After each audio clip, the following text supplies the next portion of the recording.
In this lesson, we will briefly talk about the mergers and acquisitions process. We will first review the mergers and acquisition process for the buyer, and next, we will review the M&A process for the seller. The M&A process starts with the initial assessment, and it takes anywhere from 4 to 10 weeks to complete this initial assessment. And during the initial assessment, we typically define the acquisition strategy and acquisition criteria. We try to identify the potential targets, and we also try to develop the acquisition timetable together with our financial advisors. In the next stage, once we've got the potential targets, we try to shortlist the likely candidates for purchase. We typically carry out the preliminary target valuation at this stage to see if the acquisition of those targets makes sense.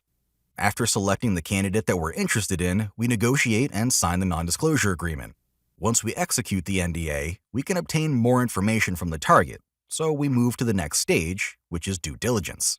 Due diligence usually includes financial, commercial, legal, and accounting due diligence, which is carried out by the buyer and its financial, legal, and accounting advisors. At this stage, we've got a lot more information about the target, and we can complete the target's valuation. If we are reasonably satisfied with the due diligence and are still interested in the target, this stage ends with the buyer sending the letter of intent to the target, which highlights the main terms of the possible transactions and areas that need further investigation and due diligence. Next, we move on to the stage of negotiations. At the stage of negotiations, the buyer negotiates with the target shareholders, the purchase price, the purchase mechanism, and agreements that need to be executed to carry out the transaction. So, draft sales and purchase agreement and any other necessary agreement will be prepared for review and approval by the target.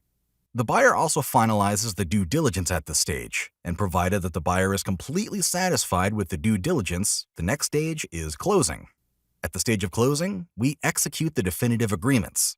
We secure financing because typically mergers and acquisitions transactions involve a significant amount of leverage. We also obtain the necessary approvals such as regulatory or shareholder approval if a company is a public company.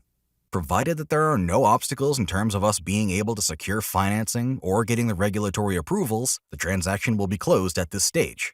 You can see that typically the mergers and acquisitions transactions take anywhere from 5 to 10 months. It can take less time or more time depending on the deal size and deal characteristics. Since each deal is unique, the M&A process that we described here is really an indicative timetable and action plan. When it comes to the M&A process for the seller, the stages in the M&A process are almost identical to those for the buyer.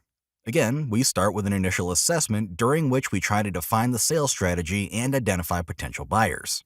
Again, we try to develop the timetable with our financial advisors, and also financial advisors, together with the seller, prepare the information memorandum.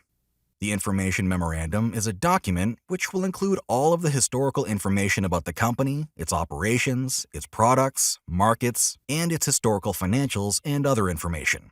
So once we identify the potential buyers, we then try to shortlist those buyers in the next stage.